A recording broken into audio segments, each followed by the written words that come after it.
கர்த்தருடைய பரிசுத்த நாமம் மகிமைப்படுவதாக. ஆண்டவரும் உலக ரட்சகருமாகிய ஆண்டவராக இயேசு கிறிஸ்துவின் நாமத்தினால உங்களுக்கு கிருபையும் சந்தோஷமும் சமாதானம் உண்டாதாக. இன்னொரு விஷயமாக இந்த ஜெபம் பிளஸ் தொலைக்காட்சியில இந்த மாலை வேளையில உங்களுக்கு கர்த்தருடைய வார்த்தையை பகிர்ந்து கொள்ளும்படியாக, உங்களை சந்திக்கும்படியாக தேவனாக கர்த்தர் உதவி செய்திருக்கிறார். தொடர்ந்து சேனையிலின் கர்த்தர் என்ற இந்த தலைப்பில் தொடர்ந்து ஒவ்வொரு வாரமாக நம்ம வார்த்தையை நாம் பகிர்ந்து கொண்டு வருகிறோம். நிறைய பேர் பிரோஜனமாக சொல்லி நான் நம்புகிறேன், விசுவாசிக்கிறேன். நிறைய பேர் என்ன தொலைபேசி தொடர்பு கொண்டதற்காக உங்களுக்கு நன்றிகளை நான் தெரிவித்துக் கொள்கிறேன். இந்த வேளையில இந்த சேனையிலின் கர்த்தர் என்ற தலைப்பில் தேவன் ஒரு மீண்டுமாக ஒரு வாய்ப்பை ஜனங்களுக்கு அவர் கொடுக்கறத நாம் பார்க்குறோம். ஊழியர்களுக்கு, வேதத்தில் அதிக ஊழியர்களுக்கு அவர் மீண்டும் ஒரு வாய்ப்பை அவர் கொடுத்தார். கீழ்ப்படியாத பிள்ளைகளுக்காக தீர்க்கதரிசிகளுக்கு ஒரு மீண்டும் ஒரு வாய்ப்பை கொடுத்தார். தொடர்ந்து ஆபிரகாம் குறித்து நாம் தியானித்தோம், ராகாப்ஸ்ரீ குறித்து நாம் தியானித்தோம். அடுத்து நாம் பார்க்கும்போது ஆதாம் குறித்து நாம் என்ன பண்ணுகிறோம், தியானித்து வருகிறோம். இந்த வேலையிலும் பாருங்க, இந்த வார்த்தை கேட்டுக்கொண்டு உங்களுக்கு கர்த்தருடைய வார்த்தை அவர் என்ன சொல்லுறான்னு பார்க்கும்போது ஆதியாகமம் 1:28 நாம் என்ன பண்ணலாம், வாசிக்கலாம். பின்பு தேவன் அவர்களை நோக்கி, நீங்கள் பலுகி பெருகி பூமியை நிரப்பி அதை கீழ்ப்படுத்தி சமுத்திரத்தின் மச்சங்களும் ஆகாயத்தின் பறவைகளும் பூமி மேல் நடமாடுகிற சகல ஜீவ ஜந்துக்களையும் ஆண்டு கொள்ளுங்கள் என்று சொல்லி கர்த்தர் தேவன் அவர்கள் என்ன பண்ணாரு, ஆசீர்வதிக்கிறார். பலுகி பெருகுதான் ஒரு ஆசீர்வாதத்தை கர்த்தர் என்ன பண்றாரு, கொடுக்கிறார். இந்த நாளில் இந்த வார்த்தை கேட்டு உங்களுக்கு நீங்கள் பழுகி பெருகும்படியாக கர்த்தர் உங்களுடைய ஆசீர்வாதத்தை அவர் கட்டளையிட ஒரு வல்லவராக இருக்கிறார். பாருங்க, உங்களுடைய வியாபாரத்தில், உங்களுடைய வேலை ஸ்தலத்தில், உங்களுடைய ஊழியங்கள், உங்களுடைய எந்த பிஸ்னஸாக இருந்தாலும் கர்த்தர் ஒரு விருத்தியை, ஒரு பெருக்கத்தை அவர் கொடுக்கிற தேவனாக இருக்கிறார். அவருடைய ஆசீர்வாதம் என்னன்னா, நான் உன்னை ஆசீர்வதித்து உன்னை பெருகவே பெருக செய்வேன். ஒரு ஆசீர்வாதத்துக்கு மேலாக ஒரு ஆசீர்வாதத்தை, ஒரு சமாதானத்துக்கு மேலாக ஒரு சமாதானத்தை, ஒரு கிருபைக்கு மேலாக ஒரு கிருபையை, ஒரு நிம்மதிக்கு மேலாக ஒரு நிம்மதியை தேவன் உங்களுக்கு கொடுக்க ஒரு வல்லவராக இருக்கிறார். அதாவது 115வது சங்கீதத்தில் அவர் சொல்லுகிறார், அவர் இஸ்ரவேல் குடும்பத்தாரை ஆசீர்வதிக்க தெய்வம், அவர் ஆரோன் குடும்பத்தாரை அவர் ஆசீர்வதிக்க தெய்வம், கர்த்தருக்கு பயப்படுதான பெரியோரையும் சிறியோரையும் அவர் ஆசீர்வதிக்கிற தெய்வம் சொல்லி நம்ம என்ன பண்ணுறோம், வேதத்தில் வாசிக்கிறோம். பாருங்க, அடுத்தது மச்சங்களை பெருக செய்கிறா, ஆகாயத்து பறவைகளை விருத்தியடை செய்கிறா, நடமாடுகிற சகல ஜீவ தந்துகளும் அது விருத்தியடை செய்கிறா. அடுத்து அவர் சொல்றாரு பாருங்க, வார்த்தை ஜீவ ஜந்துக்களையும் ஆண்டு கொள்ளுங்க என்று சொல்லி தேவன் அவர் என்ன பண்றாரு, ஆசீர்வதிக்கிறார். பாருங்க, இந்த எபிரேயர் மொழியில இந்த ஆண்டு கொள்ளுங்கள் என்ற இந்த வார்த்தை எபிரேயர் மொழியில நம்ம என்னன்னு பார்க்கும்போது, இந்த ஆண்டு கொள்ளுங்கள் என்று சொன்னா தேவனோடு கூட உறவாடுங்கள் என்று சொல்லி அர்த்தம். அப்ப தேவன் ஒரு மனிதனத்தில் அவர் என்ன எதிர்ப்பாங்கன்னா, அந்த மனிதன் என்னோடு கூட என்ன பண்ண உறவாட வேண்டும், என்னை ஆராதிக்க வேண்டும், அவன் ஜெபிக்க வேண்டும் சொல்லி தேவன் என்ன பண்ண எதிர்பார்க்கிறார். வருகிற நாட்கள் உங்களுடைய அந்த ஆசீர்வாதத்தை நுணுக்குமே எதில் இருக்குன்னா, நாம் தேவனோடு கூட என்ன பண்ண வேண்டும், உறவாட வேண்டும். எவ்வளவு நேரத்தை நாம் தேவனுக்காக நாம் கொடுக்கிறோமோ அவ்வளோ ஒரு ஆசீர்வாதத்தை தேவன் நமக்கு என்ன பண்றாரு, கொடுக்க வல்லவராக இருக்கு. அவரோடு கூட நாம் உறவாட வேண்டும். நல்லா கவனிங்க, கிறிஸ்துவ நம்ம செய்ய வேண்டிய காரணம், நம்முடைய பணத்தை நம்ம என்ன பண்ணுறோம், 10ல் ஒரு பங்கு நம்ம தேவனுக்கு நம்ம என்ன பண்ணுறோம், கொடுக்குறோம். எல்லாரும் கட்டாயமாக நம்ம அதை என்ன பண்ணுவோம், கொடுப்போம். அதே போல் நம்ம பணத்தை கொடுத்து எப்படி தேவனை ஆராதிக்கிறோமோ அதே போல் நேரத்தை கொடுத்து நம்ம தேவனை ஆராதிக்க வேண்டும். இது 24 மணி நேரத்தில் 10ல் ஒரு பங்கு எவ்வளோன்னு பார்க்கும்போது பாருங்க, 2 மணி நேரம் 20 நிமிஷம், 24 நிமிஷம் நம்ம என்ன பண்ண வேண்டும், தேவனுக்கு அந்த நேரத்தை கொடுக்கும். ஒரு நாள் கம்பல்சரியாக நம்ம என்ன பண்ண வேண்டும், ஊழியர்களாக இருந்தால் 2 மணி நேரம் 3 மணி நேரம் நேரத்தை என்ன பண்ணோம், கொடுக்கணும். இல்லை விசுவாசிகளாக கிறிஸ்துவர்களாக இருந்தால் ஒரு நாளைக்கு 1 மணி நேரத்தை வச்சு நம்ம என்ன பண்ண வேண்டும், தேவனுக்காக கொடுக்க வேண்டும். அதான் கெத்செமனே தோட்டத்தில் இயேசு ஜெபிக்கும் போது பேதுரை பார்த்து சிசுவை பார்த்து சொல்ற வார்த்தை, 1 மணி நேரமாச்சும் விழித்திருந்து ஜெபிக்க மாட்டீங்களா சொல்லி கர்த்தர் என்ன பண்றாரு, வாக்கு கொடுக்குறார். அப்ப நம்ம செய்ய வேண்டிய காரியம் என்னன்னா, ஒரு நாளைக்கு 1 மணி நேரமாச்சும் கம்பல்சரியாக நம்ம ஜெபிக்கலாம். பிள்ளைகளாக இருக்கும்போது தேவன் நம்மை ஆசீர்வதிப்பான். வேதம் தான் சொல்லுது பாருங்க, மத்தியில் நம்ம வாசிக்கிறோம், முதலாவது தேவனுடைய ராஜ்யத்தையும் அவருடைய நீதியும் தேடும்போது அப்போது இவைகளெல்லாம் உங்களுக்கு கூட என்ன பண்ணப்படும், கொடுக்கப்படும். எவைகளெல்லாம் உங்களுக்கு கூட கொடுக்கப்படும்னா, நீங்க நினைக்கிற ஆசீர்வாதம், பொருளாதார ஆசீர்வாதம், பண ஆசீர்வாதம், எல்லா ஆசீர்வாதத்தை தேவன் உங்களுக்கு ஈவாக என்ன பண்றாரு, கொடுக்காரு வல்லவராக இருக்கிறார். அப்ப முதலாவது நாம் தேவ சமூகத்தில் நீங்க கற்றுக்கொள்ள வேண்டிய காரணம் என்ன, தேவனோடு கூட நம்ம என்ன பண்ண வேண்டும், உறவாட வேண்டும். அப்படி உறவாடும் போது கர்த்தர் நம்ம என்ன பண்ணுவாரு, ஆசீர்வதிக்கார் வல்லவராக இருக்கிறார். அடுத்து நம்மளுக்கு என்ன ஆசீர்வாதத்தை அது கொடுக்குறாருன்னா, பழுகி பெருகிற பிள்ளைகளாக நாம் இருக்கும்போது தேவன் நிச்சயமா நம்ம என்ன பண்றாரு, ஆசீர்வதிக்கார் வல்லவராக இருக்கிறார். பாருங்க, இந்த ஆதாமால தொடர்ந்து தேவனுக்கு என்ன பண்ண முடியல, கீழ்ப்படிய முடியல. பாருங்க, அந்த நன்மை தீமை அறிவித்த கனியை என்ன பண்ண கூடாது, அதை பார்க்க கூடாது, அதை தொடக்கூடாது, அதை சாப்பிடக்கூடாது. இந்த 3 காரியத்தை கர்த்தர் அவங்க என்ன பண்ற சொல்லுகிறார், பார்க்க கூடாது, தொடக்கூடாது, சாப்பிடக்கூடாது. இந்த 3 காரியத்தை நம்ம கரெக்டாக இருக்கணும். பாவத்தை நம்ம என்ன பண்ணக்கூடாது, பார்க்க கூடாது. பாவத்தை நம்ம என்ன பண்ணக்கூடாது, தொடக்கூடாது. பாவத்தை நம்ம என்ன பண்ணக்கூடாது, நம்ம புசிக்கிறவர்களாக என்ன பண்ணக்கூடாது, இருக்கக்கூடாது. இந்த மூன்று காரியத்தை நம்ம கரெக்டாக இருக்கும்போது கர்த்தர் நம்மை ஆசீர்வதிக்க அவர் வல்லவராக இருக்கிறார். பாருங்க, இந்த மூன்று காரியத்தை நம்ம செய்யும்போது அந்த ஆசீர்வாதத்திற்கு நீங்களும் நான் எப்படி இருக்குன்னா பாத்திரவான்களாக நம்ம என்ன பண்ணுகிறோம், இருக்கிறோம். இன்னொரு வருஷம் நம்ம என்ன பண்ணலாம், தொடர்ந்து நம்ம வாசிக்கலாம். ஆதியாகமம் 2:15 சொல்ற பாருங்க, தேவனாகிய கர்த்தர் மனுஷனை ஏதேம் தோட்டத்தில் அழைத்து கொண்டு வந்து அதை பண்படுத்துவோம் காக்கவும் என்ன பண்ணாரு, அவனை என்ன பண்ண வைக்கிறார். பாருங்க, எல்லாவற்றையும் அவர் உருவாக்கிட்ட பிறகுதான் ஒரு மனிதன் அந்த ஆதாமுக்கும் ஏவாளுக்கும் தேவையான எல்லா காரியங்களையும் அவர் உருவாக்கிட்ட பிறகுதான் ஆதாம ஏவாளை கொண்டு வந்து அந்த ஏதேம் தோட்டத்தில் என்ன பண்றாரு, வைக்கிறார். அதே போல தாங்க உங்களுக்கும் எனக்கும் வேதம் என்ன சொல்லுதுன்னு நம்ம பார்க்கும்போது, எபேசியர் 2:10 பார்க்கும்போது, இந்த உலகம் தோன்றுவதற்கு முன்பதாகவே கர்த்தர் நம்ம கிறிஸ்துக்குள்ளாக முன்குறித்து நம்மளை படைத்தவர் நமக்கு என்ன பண்ற காரியத்தை அவர் என்ன பண்ணல, ஆயத்தப்படுத்தல. நமக்கு தேவையான காரியத்தை அவர் ஆயத்தப்படுத்திட்டுனா நம்மள என்ன பண்றாரு, படைக்கிறார் அவர். அப்ப நம்ம செய்ய வேண்டிய காரியம், நம்ம ஜெபிக்க வேண்டும், அவரோட கூட உறவாட வேண்டும். ஆண்டவரே, ஒவ்வொரு நாளும் எனக்கு என்ன ஆசீர்வாதத்தை நீங்க வைத்திருக்கிறீங்க, ஒவ்வொரு நாளும் எனக்கு என்ன நன்மையை நீங்க வைத்திருக்கிறீங்க, ஒவ்வொரு நாளும் ஒவ்வொரு மாதம் ஒவ்வொரு ஆண்டும் எனக்கு வைத்திருக்கிறத நீ ஆயத்தம் பண்ணிருக்கிறத அந்த ஆசீர்வாதத்தை நான் பெற்றுக்கொள்ள வேண்டும் ஆண்டவரே சொல்லி ஜெபிக்கும் போது அந்த ஆசீர்வாதத்தை உங்களுக்கு ஈவா கொடுக்கார் வல்லவரா இருக்கிறாங்க. ஏன்னு சொன்னா பாருங்க, தானியேல் ஜெபிக்கும் போது வானத்திலிருந்து பதில், பரலோகத்திலிருந்து அந்த பதில் என்ன பண்ணப்பட்டது, உண்டாகப்பட்டது. ஆனா அந்த பதில் இந்த வானத்திலிருந்து இந்த பூமிக்கு வருவதற்கு 21 நாள் என்ன பண்ணது ஆகுது. வேதம் என்ன சொல்லுதுன்னா, தேவன் அவன் ஜெபிக்கும் போது பதிலை கொடுத்துட்டார். என்ன சொல்றாரு, அவன் ஜெபம் பண்ணுவதற்கு முன்பதாகவே கட்டளை என்ன பண்ணப்பட்டது, பிறப்பிக்கப்பட்டது. அவனோட வேண்டுதல் என்ன பண்ணது, கேட்கப்பட்டது. ஆனா அந்த பூமியில அந்த ஜெபம் வந்து சேர்வதற்கு 21 நாள் ஆகிவிட்டது சொல்லி நம்ம என்ன பண்ணுறோம் பார்க்கிறோம். ஏன்னா அந்த ஜெபங்களை வானம் பண்ணது பொல்லாத ஆவி என்ன பண்ணது பாருங்க, அதை தடுக்குது. அப்ப நம்ம செய்ய வேண்டிய காரியம், அவரோடு கூட நம்ம உருவாட வேண்டும். நமக்கு ஆயத்தம் பண்ணி வச்சத நிச்சயமாக தேவன் அவர் கட்டளையிட அவர் வல்லவராக இருக்கிறார். அவர் ரொம்ப நல்லவருங்க. நம்ம நினைப்பதை பார்க்கலாம் 1000 மடங்கு உங்களுடைய வாழ்க்கையில அவர் ஆயத்தம் பண்ணி வச்சிருக்க காரியம் என்ன பண்ணுவோம், நிறைவேறும். நம்முடைய சித்தம் நிறைவேறனா அது வந்து ஒரு அளவு தான் இருக்கும். ஆனா தேவ சித்தம் நிறைவேறனா 1000 மடங்கு ஆசீர்வாதத்தை தேவனுக்கு கொடுப்பார். அந்த செங்கடலை 2ஆக பிளந்து வழிநடந்து வராங்க. 3 நாள் பிரயாணத்துல தேவன் ஆராதிங்க, அவர் நல்லவர், அவர் வெற்றி சிறந்தவர், பார்வனுடைய ரதங்களை அவர் முறியடித்தார் சொல்லி பாடுறாங்க.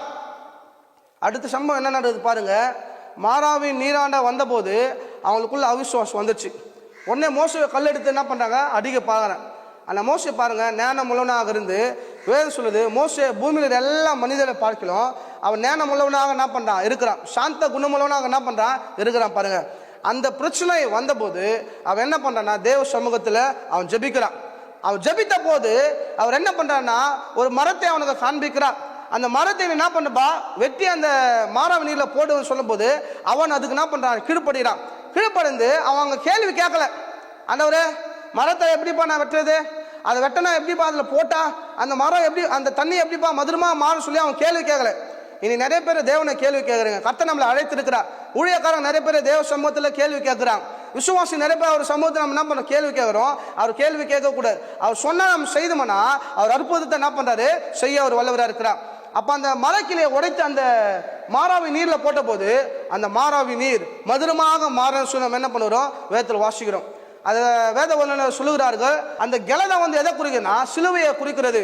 அந்த சிலுவை ஒரு குடும்பத்தில் வரும்போது, அந்த சிலுவை ஒரு சபையில வரும்போது, அந்த சிலுவை ஒரு தனிப்பட்ட மனிதனுக்கு வரும்போது தேவனாக கர்த்தருடைய வாழ்க்கையை மாறாவின் வாழ்வா இருந்தாலும் அதை இயேசுவின் நாமத்தினால அது மதுரமாய மாத்த ஒரு வல்லவராக இருக்கிறார். என் அன்பு ஜனங்களே, இந்த வார்த்தை கேட்டுக்கொண்ட உங்களுக்கு இயேசுவின் நாமத்தினால உங்களுடைய ஊழியக்காரன் நான் அறிக்கை செய்கிறேன், ஜெபத்தோடு உங்களுக்கான ஜெபித்து கொண்டு இருக்கிறேன். உங்களுடைய வாழ்க்கை மாறாவின் வாழ்வா இருக்குதா, உங்களுடைய வேலைகள் மாறாவின் வாழ்வா வேலையா இருக்குதா, உங்களுடைய பிசினஸ்கள் மாறாவா இருக்குதா, உங்க குடும்பத்தில் மாறாவின் வாழ்க்கையா நீங்கள் காணப்படலாம்.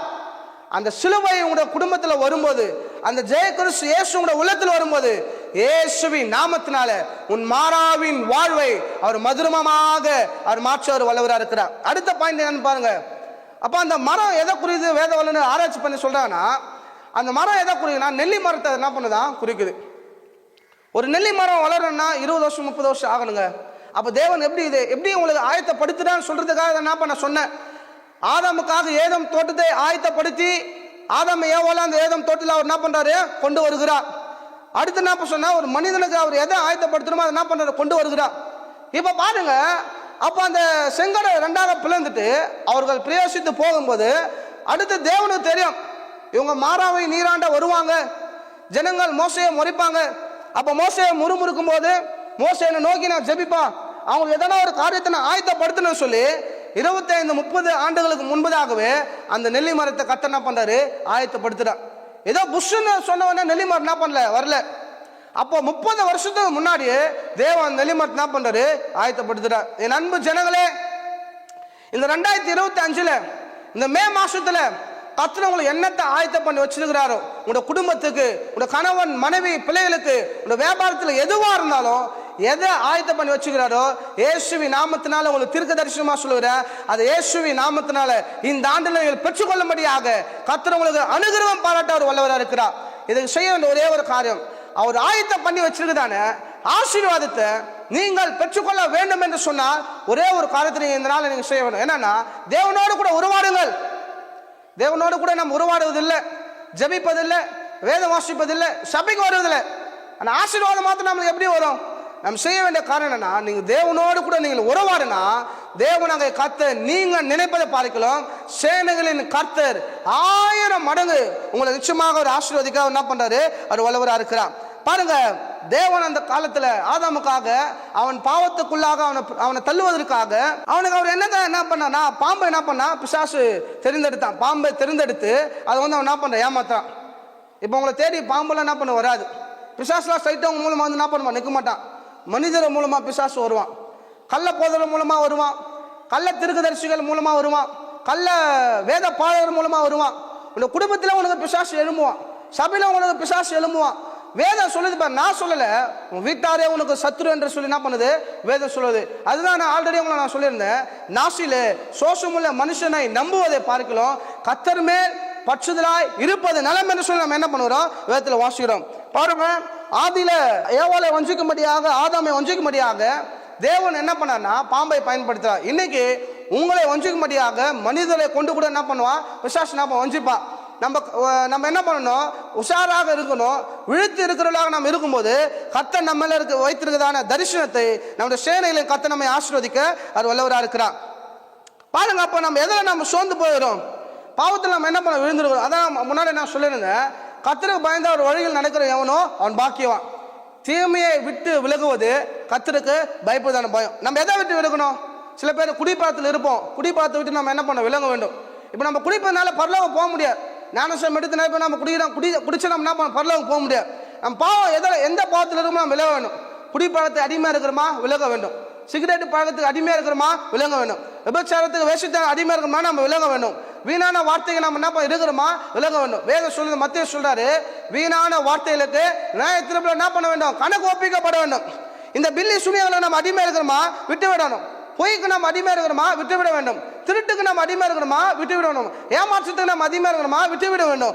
அவிசுவாசம் நம்ம அடிமையாக இருக்கிறோமா, விட்டு விட வேண்டும். நம்ம எதெல்லாம் நம்ம அடிமைத்தனத்தில் வாழ்கிறோமோ அதெல்லாம் நம்ம என்ன பண்ண வேண்டும், வெறுக்க வேண்டும். இந்த வேலையில அவருடைய ஆசீர்வாதத்தை நாம் பெற்றுக்கொள்ள வேண்டும் என்று சொன்னா நாம் செய்ய வேண்டிய ஒரே ஒரு காரியம், மோசே சொல்றா பாருங்க, எபிரேயர் 11வது அதிகாரத்துல நீங்க வீட்டுல நீங்க ஃப்ரீயா இருக்கும்போது வாசித்து பாருங்க. என்ன சொல்றா, நான் பார்வோனின் குமாரத்தின் மகன் என்னப்படுவது என்ன பண்றான், அவன் வெறுக்கிறான். அவன் குமாரத்தின் மகனை அவன் என்ன பண்ண வெறுக்கல. அவன் எதை வெறுக்கிறான்னா பாவத்தை அவன் என்ன பண்ண வெறுக்கிறான். ராஜா வாழ்க்கையை வெறுக்கிறான். அவன் சாப்பிடு ராஜா சாப்பாடு, அவனோட உடை ராஜா உடை, எல்லாத்தையும் அவன் என்ன பண்ணான், அவன் வாழ்ந்த வாழ்க்கை 40 வருஷம் ராஜா அரண்மனையின் வாழ்க்கையை அவன் என்ன பண்ணான், தேவாதி தேவனுக்காக சேனையில கர்த்தருக்காக அவன் என்ன பண்ணான், வெறுக்கிறான்.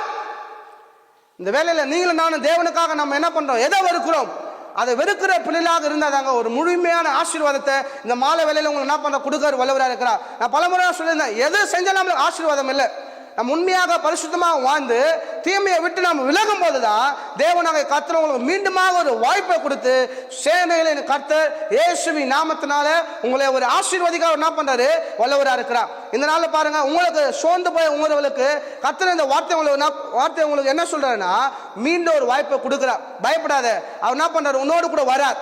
உனக்கு வெற்றியை கொடுக்கும்படியாக, ஜெயத்தை கொடுக்கும்படியாக, உன் விடுதலை கொடுக்கும்படியாக, உன் குடும்பத்தை உயர்த்தும்படியாக, உன் பிள்ளையை உயர்த்தும்படியாக, உன் மனைவியை உயர்த்தும்படியாக, உன் பிள்ளையை உயர்த்தும்படியாக, உன் ஊழியத்தை உயர்த்தும்படியாக கர்த்தர் உன்னோடு கூட வருகிறார். நான் பாவம் செஞ்சுட்டேன், நான் சோர்ந்து போயிட்டேன், நான் விழுந்து போயிட்டேன், என்ன தூக்கத்துக்கு யாரும் மேல சொல்லி நினைக்காதீங்க. உங்களை தூக்குறது ஒரு தெய்வம் இருக்கிறாருங்க. பேதுரு அந்த கடல் மேல கொஞ்ச நேரம் நடந்து வரும்போது அவன் விழுந்துறான். தேவன் அவனை கையை பிடித்து தூக்கி நிறுத்தி என்ன பண்றாரு, அவனை அழகு பார்க்கிறார், அவனை வெற்றி சிறக்க செய்கிறார். பேதுரு பாருங்க, அபிஷேகம் இல்லாத போது விழுந்து போகிறான், சோர்ந்து போகிறான். அந்த அபிஷேகம் வந்து மீண்டும் ஒரு வாய்ப்பை கொடுத்து ஒரே பிரசங்கத்துல 3000 பேர் என்ன பண்றாங்க, ரட்சிக்கப்படுறாங்க. ஒரே வார்த்தை சொல்றதுன்னா, தேவன் சொன்னா செய்து முடிப்பா, தேவனால் கூடாத காரியம் ஒன்றுமில்லை, பயப்படாதே, அவர் உன்னோடு கூட இருக்கிறா. உனக்கு ஒரு மீண்டும் ஒரு வாய்ப்பை கொடுத்தா உன்னை வெற்றி சிறக்க செய்ய ஒரு வல்லவராக இருக்கிறா. இந்த 2025 இப்ப இருக்கிற பார்க்கலாம் 1000 மடங்கு சேவையில் கர்த்தர் உன்னை ஆசீர்வதிப்பார் என்பதில் எந்த ஒரு சந்தேகமும் இல்லை. கர்த்தர் தாமே சத்திய வசனத்தை ஆசீர்வதிப்பாராக. ஆமென்.